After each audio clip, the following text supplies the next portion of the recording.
Di samping kantor Al-Azhar ini ada kantor yang sama gedenya, namanya Naqabatul Ashraf. Naqabatul Ashraf artinya kantor penetapan keturunan Nabi Muhammad. Jadi di Mesir ada, di Irak juga ada, di Indonesia ada, namanya Rabithah Alawiyah. Bedanya kalau yang di Mesir itu menetapkan dua keturunan, Hasan dan Husain. Nabi Muhammad SAW punya anak perempuan namanya Sayyidatuna Fatimah. Fatimah punya anak pertama laki-laki namanya Sayyidinal Hasan. Hasan punya adik namanya Sayyidinal Husain. Husain punya anak laki-laki namanya Ali Zainal Abidin. Ali Zainal Abidin punya anak laki-laki namanya Muhammad Al-Baqir. Muhammad Al-Baqir punya anak laki-laki namanya Ja'far As-Shadiq. Ja'far As-Shadiq punya anak laki-laki namanya Ali Al-Uraidi. Ali Al-Uraidi punya anak laki-laki namanya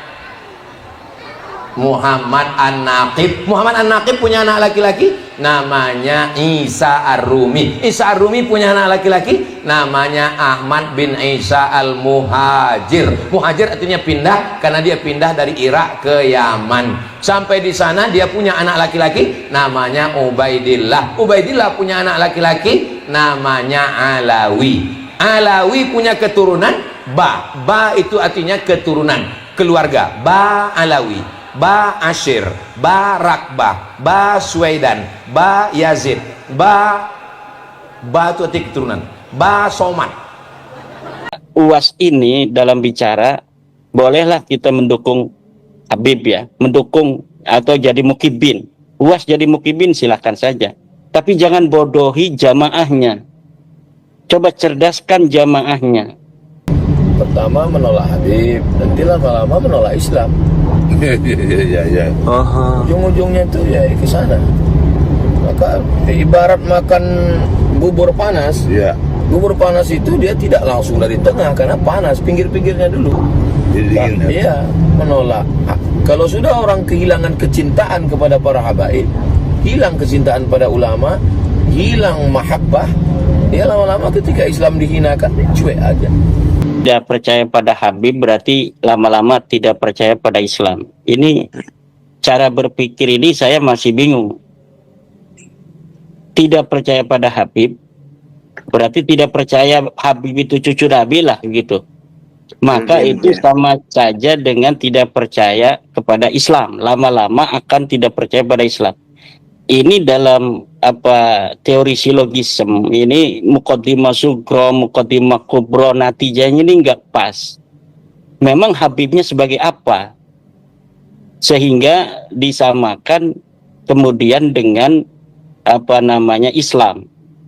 Bagi orang yang mempercayai ilmu nasab, Ustaz Somad percaya. Saya percaya pada ilmu nasab. Yang tidak boleh itu keterlaluan ekstrim sampai orang dianggap maksum tidak berdosa. Apa kata Nabi kepada Sayyidatuna Fatimah? Lau saraqat Fatimah bintu Muhammad laqata'tu yadaha. Andai anak Nabi Muhammad SAW mencuri, tangannya tetap dipotong. La farqa bainal arabi wal ajam. Tidak ada beda antara yang Arab dengan yang bukan Arab. Ustaz Somad Arab, Arab maklum, Arab cemas. Ibu baca hadis, hadisnya dari mana?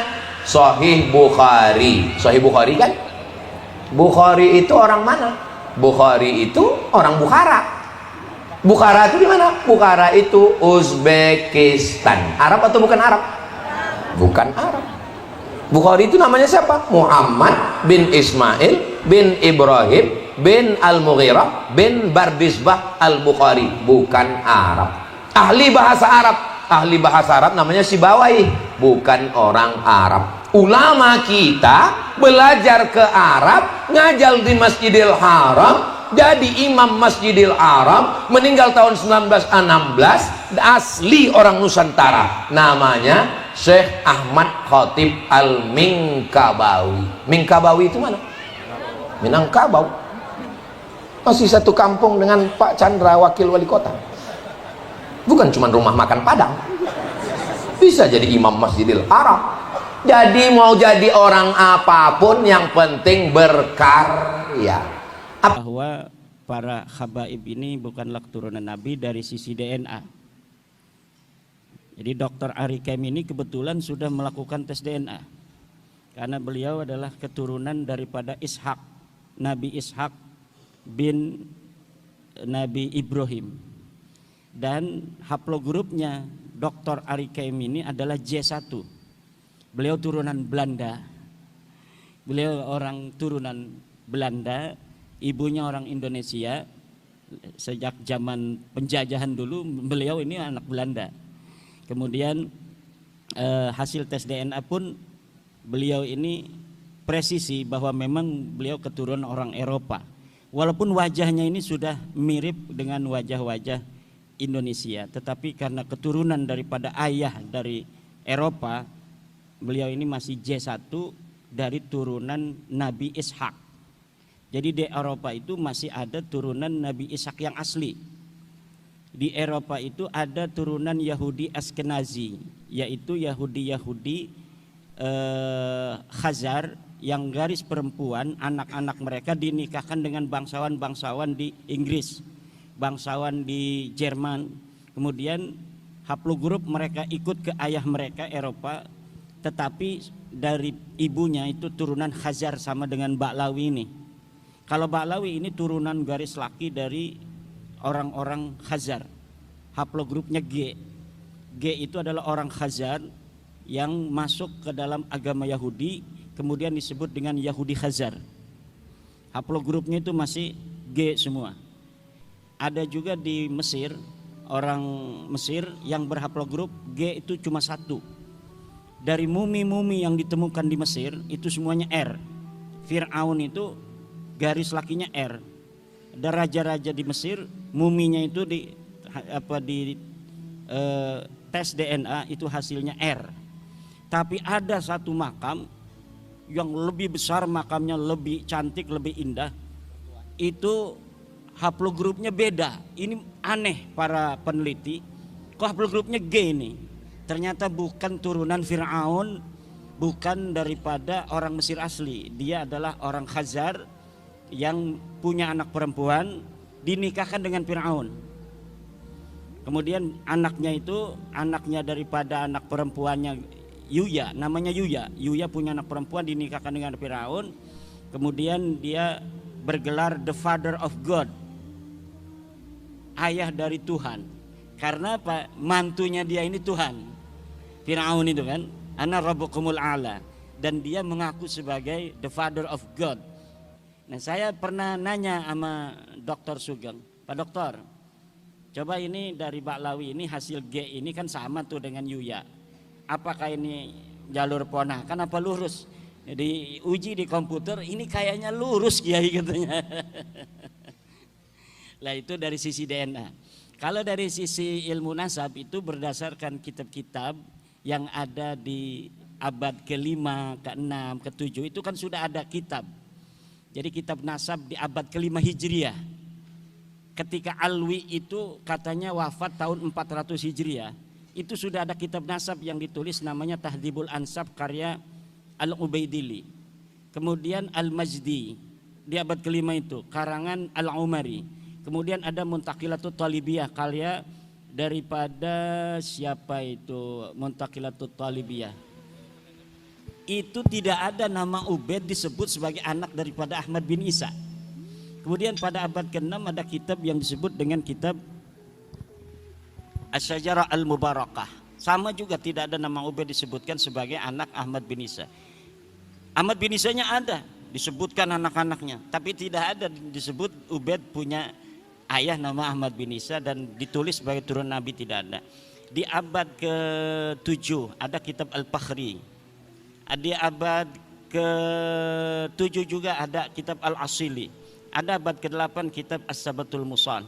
Abad 9 kitab Umdatut Talib. Itu tidak ada semuanya itu yang menyebut Ubaid itu adalah anak daripada Ahmad bin Isa.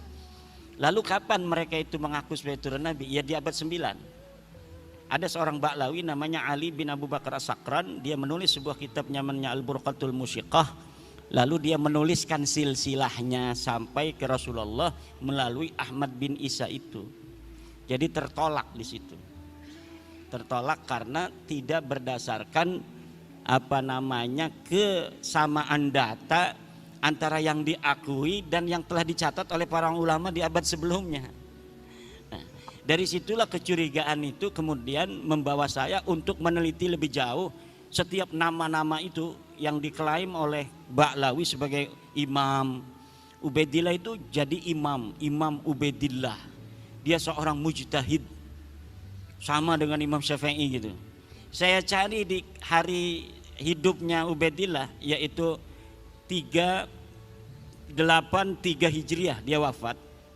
Ternyata di abad itu tidak ada satupun kitab fikih yang mencatat nama Ubaidillah sebagai imam.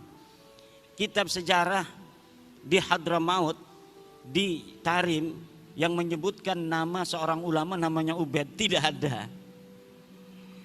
Tidak ada sama sekali. Baik Ubaid maupun anaknya Alwi yang katanya seorang muhaddis, perawi hadis, tidak ada disebutin.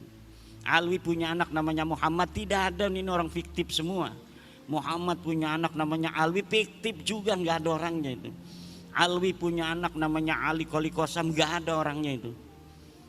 Sejarahnya ditulis itu pada abad 10-11 dengan begitu tinggi beserta keramat-keramatnya, tidak terverifikasi di dalam kitab-kitab di mana dia hidup. Berbeda dengan Syekh Abdul Qadir Al-Jailani. Syekh Abdul Qadir Al-Jailani ada di abad ke-6, itu kitab abad ke-6 mencatat orang yang hidupnya bareng bahwa di Baghdad ada seorang Ibnul Jauzi. Ibnul Jauzi itu satu masa dengan Syekh Abdul Qadir Jailani. Ibnul Jauzi menulis kitab, dia mencatat nama Syekh Abdul Qadir Jailani, seorang ulama besar, pengarang kitab. Kemudian dia ahli dalam bidang ilmu tasawuf. Toharat karamatuhu alal mala, keramat-keramatnya muncul di hadapan orang. Itu dicatat. Itu bukti bahwa sosok ini ada. Tapi kalau seorang yang hari ini dikenal ulama besar di abad keempat seperti Ubaidillah, tapi sama sekali tidak ada jejak-jejak peninggalan, baik berupa tulisannya maupun ditulis oleh muridnya, ataupun diceritakan oleh orang lain yang semasa hidupnya dengan dia, maka sosok itu tidak bisa dikatakan sosok yang eksis, tetapi dia adalah sosok yang fiktif. Seseorang yang namanya diciptakan, sejarahnya kemudian dibangun untuk diatribusikan sebagai leluhur mereka. Padahal pada masanya nggak ada orangnya dengan kesejarahan yang seperti disebutkan pada abad ke-11, ke-12, ke-13 Hijriah itu. Kebanyakan kitab-kitab Ba'lawi yang menerangkan tentang leluhur mereka itu dikarang sejak abad 9, tapi belum rapi sejarahnya oleh Ali As-Sakron di abad 9, 895 Hijriah. Kemudian diperbaharui, ditambahkan kisah-kisahnya oleh kitab Al-Ghurar karya Ali Khirid Ba'alawi pada 960 Hijriah. Kemudian ditambah lagi lebih sempurna sejarahnya itu, jadilah Faqih Muqaddam itu di dalam kitab Al-Masra'ur Rawi abad 11. Nanti di abad 12 ngarang lagi, lebih hebat lagi keramat-keramatnya sampai Mi'raj segala macam itu. Itu semakin lama semakin dibikin-bikin sejarahnya yang glorifikasinya lebih tinggi dari sebelumnya. Nah, kenapa kita bisa mengatakan seyakin-yakinnya mereka palsu? Karena glorifikasi itu. Jadi karena mereka rajin menciptakan sejarah sendiri yang tidak sesuai dengan sejarah masa lalu, akhirnya kita mudah memverifikasinya. Karena orang yang membuat sejarah di hari ini misalnya, saya mengaku berguru kepada Kiai Sahal, sementara orang-orang yang ada di Kiai Sahal kan tidak sendirian, ada murid-muridnya Kiai Sahal. Nanti muridnya ditanya, apa betul ada seorang nama Imaduddin muridnya Kiai Sahal? Tidak ada. Karena apa? Seseorang tidak akan berdiri sendirian. Misalnya lagi, Bapak ngaku-ngaku 2024 sebagai anggota PWI pengurus Kabupaten Purbalingga, kan ada SK-nya. Dia bikin tuh SK-nya, dihapus nama satu orang, dimasukin nama dia. Akhirnya pas diverifikasi di pengadilan, mana kamu ngaku-ngaku anggota pengurus PWI ke Kabupaten Purbalingga? Ini bener ada kopnya, ada tanda tangannya, Kiai Haji Dr. Abbas Bili Yahsi MA, ya kan. Pas coba yang lain diambil juga 3, sama tanda tangannya sama, kopnya sama, tanggalnya sama, tapi ini mah namanya Zainuddin, pas ini mah Baklawi namanya. Karena yang merubah si Baklawi sendiri. Coba yang lain lagi, yang SK-nya yang sama, ternyata memang ini beda sendirian. Ditetapkanlah yang beda sendirian ini nama Baklawi ini palsu. Karena apa? Sejarah tidak pernah lahir sendirian. Dia akan terkait dengan orang-orang lain. Dan cara itulah yang saya dapatkan untuk mengetahui kebohongan-kebohongan sejarah Baklawi dengan memukobalah antara satu kitab dengan kitab yang lainnya, satu manuskrip dengan manuskrip lainnya, kesejarahan yang mereka ciptakan, kemudian dapat terverifikasi kedustaannya karena ada kesaksian kitab-kitab yang lain yang tidak menyebutkan nama yang disebutkan oleh Baklawi ini. Contoh, sebentar lagi, Muhammad Sohib Mirbat, katanya dia ulama besar yang ada di Mirbat. Dia guru dari Imam Al-Qal'i. Saya cari Imam Qal'i ini siapa? Ulama besar. Disebutkan di dalam tulisan orang lain, Imam Qal'i ini adalah ulama paling besar di Mirbat. Siapa gurunya? Tidak ada gurunya disebut Muhammad Sohib Mirbat. Dan dia menyebutkan nama-nama gurunya, disebutkan nama-nama muridnya. Tidak ada orang yang namanya Muhammad Sohib Mirbat disebut, baik sebagai guru, sebagai murid, atau sebagai sahabat. Saya cari seluruh kitabnya itu yang ada di abad ke-6, ke-7, nggak ada yang menyebutkan seorang di Mirbat ada yang namanya Muhammad bin Ali Sohib Mirbat. Jadi besarnya nama Muhammad Sohib Mirbat di abad 11-12 itu yang ditulis dalam kitab Baklawi tidak terverifikasi di masanya. Karena kitab yang ditulis di masa itu sudah banyak.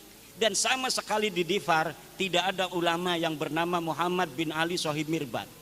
Bahkan nama Sohib Mirbat terverifikasi nama orang lain. Jadi ada sebuah kitab menyebutkan Sohib Mirbat itu untuk seseorang namanya Muhammad Al-Akhal Al-Manjawi Sohibu Mirbat. Jadi Ahmad bin Muhammad Al-Akhal Sohib Mirbat itu nama raja di Mirbat. Diambil nama Sohib Mirbatnya itu menjadi apa namanya gelarnya dia. Muhammad bin Alinya diciptakan. Muhammad bin Alinya diciptakan dan terverifikasi nama ini fiktif. Begitu pula keramatnya Paki Muqaddam. Muqaddam bisa mi'raj segala macam, tidak ada. Tidak ada orang di masa Paki Muqaddam yang menulis Paki Muqaddam sebagai ulama. Tidak ada. Jangankan keramatnya besar, sebagai ulama saja tidak ada. Ada beberapa tokoh di PBNU hari ini yang mengatakan terlihat nampak berseberangan itu kan cuma satu orang. Yang jelas-jelas itu beliau menolak. Itu pun beliau menolak bukan pada isi daripada tesis saya. Yang beliau tolak itu adalah karena menurut beliau saya kelihatannya maksa orang untuk mengikuti saya bahwa Baklawi ini bukan turunan Nabi. Gus Fahrur itu mengatakan bahwa dia bukan menolak isinya, tapi menolak saya kelihatannya memaksa orang untuk percaya bahwa Baklawi itu bukan turunan Nabi. Yang dia inginkan katanya kalau sudah buat tesis membatalkan ya udah, orang mau percaya mau tidak itu biasa perbedaan pendapat. Nah, itu di situ. Padahal memang saya ketika mengatakan bahwa Baklawi ini bukan keturunan Nabi tidak ada memaksa orang. Misalnya Kiai Wahid kalau nggak percaya awas, nggak ada itu. Adapun ketika terjadi sebuah dinamika dalam forum diskusi, yaitu adalah penguatan dan pendalaman dari materi yang sedang dibahas. Misal, ketika terjadi, saya mengatakan hakul yakin bahwa para Baklawi Habib ini bukan turun Nabi. itu adalah dinamika dalam sebuah forum, baik dalam sebuah debat, diskusi maupun dalam ceramah. Untuk apa? Agar orang-orang mengetahui kadar keyakinan kita terhadap apa yang kita teliti. Karena orang, terutama orang awam-awam, itu tidak bisa meneliti seperti para kiai. Kiai kan bisa baca kitab. Ketika saya menyebutkan kitab, dia bisa verifikasi kitabnya. Benar enggak apa yang saya sampaikan? Saya sebutkan ini ke dalam kitab anu, dia bisa pelajari. Oh benar. Dalam kitab anu, oh benar. Oh dalam kitab anu, oh benar. Tapi untuk masyarakat awam yang lain cukup dengan kata-kata bahwa saya bertanggung jawab dunia dan akhirat, bahwa Ba'lawi ini bukan cucu Nabi. Jadi ada perbedaan di dalam tekanan dalam bagaimana kita memberikan sebuah keyakinan kepada audien bahwa apa yang kita teliti ini berdasarkan daripada keyakinan secara ilmiah yang saya yakini. Gitu. Jadi itu di PBNU itu. Bahkan saya itu kan di PBNU masih. Teman-teman di LBM itu banyak yang mendukung. Bahkan ada yang mengatakan hampir 98% mereka semua mendukung. Dari bahwa memang harus ada verifikasi bagi setiap saja orang yang mengaku keturunan Nabi. Dan bahwa tes DNA itu presisi di dalam menentukan dia keturunan garis laki seseorang di masa lalu atau bukan. Nah, adapun pernyataan orang tua kita Rais Am Kiai Miftahul Akhyar, itu beliau menegaskan bahwa itu bukan pernyataan seorang Rais Am. Beliau sendiri yang mengatakan, itu katanya pernyataan saya sebagai Miftahul Akhyar. Coba masih ada pidatonya itu dalam rekaman pengajian beliau setiap hari Jumat pengajian hikam, bahwa pernyataan itu bukan pernyataan beliau sebagai seorang Rais Am, tapi beliau itu pernyataan sebagai seorang ilmuwan Miftahul Akhyar. Itu menurut kata-kata beliau sendiri. Jadi orang tua kita Kiai Miftahul Akhyar ya sama dengan kita. Kita sebelum ada orang, misalnya saya sebelum meneliti itu bahwa ya Habib ini turunan Nabi. Rumah saya itu ya sering didatangi Habib-Habib walaupun tidak dawir. Karena ada seorang Habib punya nenek ya masih keluarga. Dulu itu masih neneknya ya orang sana, orang kampung saya. Jadi sering ada Habib-Habib yang di rumah. Kemudian hari ini pun ada Ba'lawi yang tetangga saya. Ya tidak ada apa-apa.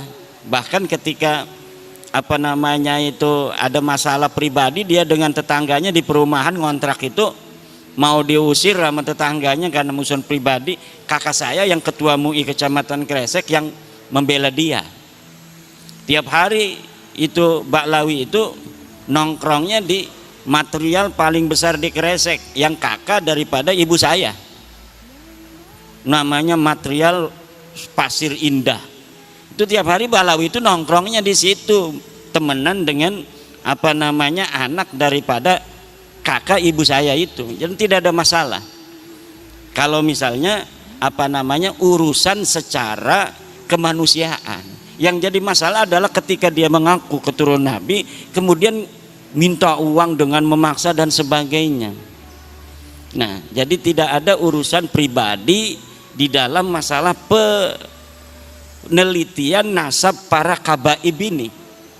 Ketika kita sudah mengetahui bahwa seseorang ini adalah bukan turun Nabi, hukumnya wajib bagi siapa saja untuk memberitahu kepada yang lainnya.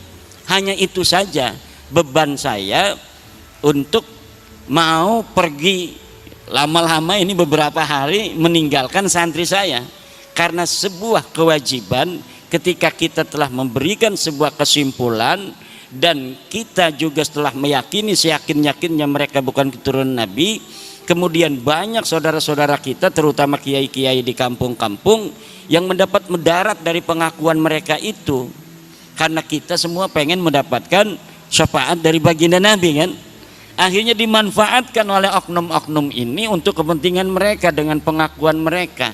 Maka dengan adanya sahabat-sahabat PWI dari Banser yang luar biasa, setiap hari tambah ini, mereka tugasnya itu adalah untuk menjaga orang-orang pejuang-pejuang yang sedang berjuang, yang bukan hanya saya, sudah banyak sekarang yang berani untuk mengatakan baik di media sosial maupun di pengajian-pengajian yang ketika dianggap tidak sejalan dengan para kabaib itu, mukibinnya datang kan, itu PWI di situ langsung melindungi. Lain ini tugas yang sangat mulia dari PWI, dari Banser di seluruh Indonesia ini sekarang, mulai walaupun paling masif di Pulau Jawa, paling masif lagi itu adalah di daerah Jawa Tengah dan Jawa Timur.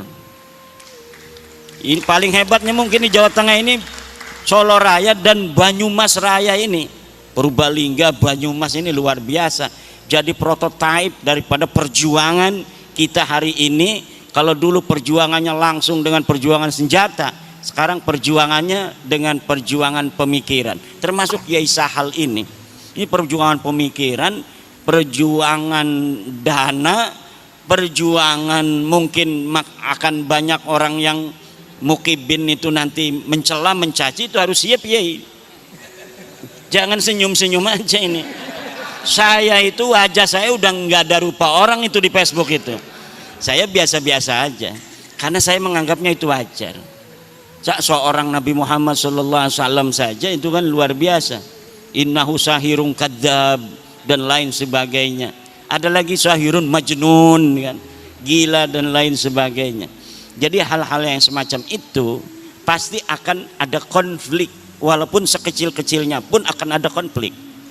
Ya semacam ini konfliknya, mertua dengan menantu, mertuanya dukung saya, menantunya belum, atau sebaliknya mertuanya dukung Kabib, menantunya dukung saya. Jadi ada konflik sedikit.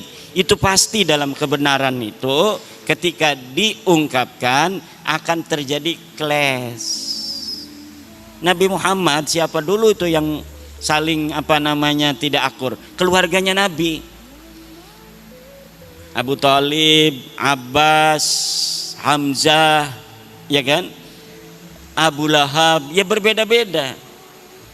Yang langsung menerima hanya Hamzah, Sayyidina Hamzah. Abbas belum. Sampai perang Badar Sayyidina Abbas itu masih perangnya bersama Abu Sufyan, bersama Abu Lahab, Abu Jahal. Kemudian Sayyidina Abu Thalib sampai meninggal tidak terdengar beliau mengucapkan la ilaha illallah, walaupun selalu mendukung. Jadi ada yang mendukung terus tapi nggak mau masuk PWI. Tapi mendukung, bahkan ngasih uang kalau ada acara PWI. Tapi belum pernah ngomong saya adalah percaya, saya yakinnya Ba'lawi itu bukan cucu Nabi, belum pernah ngomong begitu. Tapi kalau ada acara PWI, nih buat ini, ngasih aja sama ketua PWI Ki Ali Ridho tuh, ini 300.000, 400. Nah ini Abu Thalib itu. Abu Thalib itu tuh. Nah saya yakin orang tua kita di PBNU itu para aulia-aulia lah. Jadi para pemimpin NU itu kalau sudah diangkat di PBNU itu memiliki kelebihan. Dan apa yang telah dilakukan oleh orang-orang tua kita itu mungkin itu yang terbaik pada saat ini. Itu yang terbaik untuk kita semua. Coba misalnya kalau baru misalnya 2 tahun yang lalu tesis saya ini PBNU dulu yang nerima, dikaji oleh PBNU, diputuskan betul Habib ini bukan turun Nabi. Sedang di bawah orang belum paham apa yang akan terjadi. Bisa di demo betul-betul besar-besaran PBNU. Kemarin aja ada yang demo itu. Kalau kemarin urusan ecek-ecek gitu, urusan sedulur itu, biasa NU itu sedulur itu nanti beres lagi itu orang-orang sedulur semua. Urusan sedulur PBNU dengan warga NU, NU dengan NU tidak akan mengeluarkan mereka dari NU bagaimanapun konfliknya. Itu kehebatan orang NU. Konfliknya nggak bakal bikin PBNU tandingan. kecuali Idrus Romli. Nggak ada. Sekarang pun Idrus Romli udah nggak berani ngomong apa NU garis lurus, nggak berani dia. Saya omongin terus NUGL. Wah, enggak, kami enggak NUGL katanya. Mana katanya apa kitab sejamannya tentang NUGL? Emang enggak, tapi kan mereka bikin grup Facebook dulu. Grup Facebook NUGL, bikin sebuah web NUGL.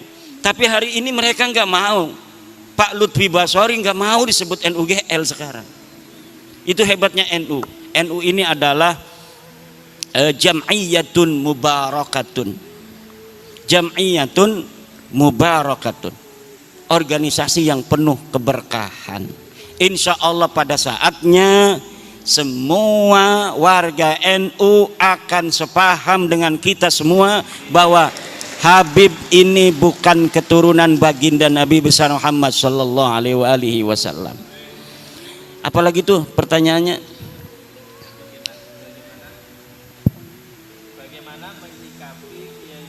Yang umatnya banyak ini masih belum mendukung secara keilmuan, jadi masih di bawah Habib. La tahdi man ahbabta walakinallah yahdi mayasha. Pada zaman Nabi juga yang pertama beriman itu selain dari Sayyidatuna Khadijah, Sayyidina Ali siapa? Ammar bin Yasir, ya kan? Siapa lagi itu? Sumayyah, kan? Orang-orang ya kelas-kelas kita semua, Bilal bin Rabah. Tapi nanti lama-lama semuanya. Kalau dari atas dulu kurang cantik, tapi kalau dari bawah luar biasa itu. Ya. Yeah. Nah, saya setuju tentang tadi antara Sayyiduna wa Maulana Abdurrahman Wahid dan Rizik Syihab. Kalau kita ingin tahu bagaimana dia menantang mubahalah kepada Gus Dur dulu, Gus Dur, bawa anakmu, bawa istrimu, ayo kita bermubahalah. Siapa di antara kita yang dapat laknat? Siapa di antara kita yang mati mendapat laknat? Kalau saya dalam kebenaran, maka kau akan mati mendapat laknat. Kalau engkau dalam kebenaran, saya dan keluarga akan mendapat laknat. Mati dalam su'ul khotimah katanya kan, mati hina dina. Gus Dur udah meninggal apa belum? Gus Dur sudah wafat dan dunia menyaksikan Gus Dur wafat dalam keadaan mulia.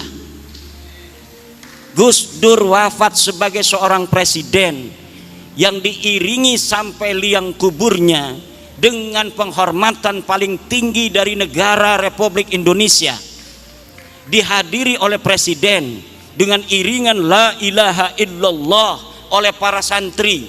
Ribut antara pas pampres, antara protokol negara dengan protokol santri.